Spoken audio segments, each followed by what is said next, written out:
আসসালামু আলাইকুম। এই হচ্ছে আমাদের আজকের ব্রাইড। তো আজকে আমাদের সেলুনে অনেক রাশ। তার মধ্যে এটা ছিল আমাদের প্রথম একটি ব্রাইড। তো তার বেস মেকআপটা কমপ্লিট হয়েছে। এখন হেয়ার স্টাইলটা করলেই মোটামুটি ব্রাইড রেডি হয়ে যাবে। এছাড়াও আরও অন্যান্য ব্রাইডের কাজগুলো চলছে। যেদিন অনেক পরিমাণ রাশ থাকে সেদিন আসলে চাইলেও কিন্তু সমস্ত ভিডিও ক্লিপ নেওয়া যায় না। অনেক বেশি কাজের প্রেশার থাকলে আমরা কেউ তখন ভিডিওর কথা মাথায়ও থাকে না। তখন কিভাবে ব্রাইডগুলোকে বিদায় করব, কার কাজটা আগে কমপ্লিট করে দিতে পারবো, তখন সেই চিন্তাটাই মাথায় ঘুরপাক খায়। তো এই তো ক্রিম পাড়ার পর এখন হেয়ার স্টাইলটা করা হচ্ছে।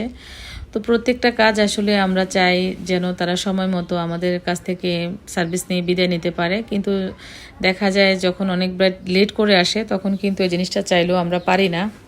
তার কারণ হচ্ছে ব্রাইড দেরি করে আসলে কাজটাও তো করতে করতে অনেকটাই সময় লাগে। ব্রাইড আসলো আর কাজটা হয়ে গেল, বিষয়টা কিন্তু এরকম না। তো যাই হোক, হেয়ার স্টাইলটা এখানে মোটামুটি এখন এই যে শেষ পর্যায়ে। আর পেছনে আমরা তেমন কিছুই করব না, যেহেতু ব্রাইডালের চুল মাসাল্লাহ বেশ লম্বা।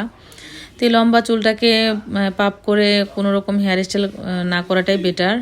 তাই চুলটাকে সুন্দর করে বেনি করে চুলের ভেতরে আমরা ফ্লাওয়ার সেট করে দিব। আর লং চুলটা আসলে অনেক ক্ষেত্রে দেখা যায় যে তেমন বেশি কিছু কাজ করা যায় না, চুলটা লং যত বেশি হবে। তবে হ্যাঁ, আপনি যখন আমাদের অ্যাডভান্স লেভেলের কাজগুলো করবেন তখন হয়তো এই হেয়ারটা দিয়ে আমরা বিভিন্ন হেয়ার স্টাইল করে থাকি, সেটা সময় সাপেক্ষ, অনেকটা সময় লেগে যায়। আর ব্রাইডালের চাহিদার উপরে আমরা যে কাজগুলো করে দেই সেগুলো কিন্তু সব কিছু আমাদের হাতে থাকে না। আর এই যে এখন আমরা এই বেনিটা করার পরে এখন তার এই যে এক এক করে গহনাগুলো সেট করে দিচ্ছি। আর বেনিটা করার উদ্দেশ্য হচ্ছে, যেহেতু বেনিটা করলে এটার ভিতরে আমরা কিছু ফুল সেট করে দিব চিন্তা মাথায় ছিল। আর এখন তো পিছনে খুব সুন্দর করে বেনি করে নানান রকম ফ্লাওয়ার সেট করে হেয়ার বানগুলো করা হয়, দেখতেও বেশ ভালো লাগে।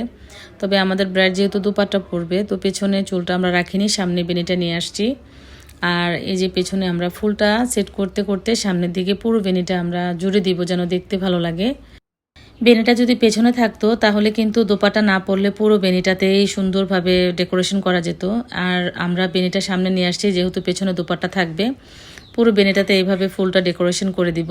আর দেখতেও বেশ ভালোই লাগবে। তো আজকে এই পর্যন্তই, দেখা হচ্ছে নেক্সট ভিডিওতে। আল্লাহ হাফিজ।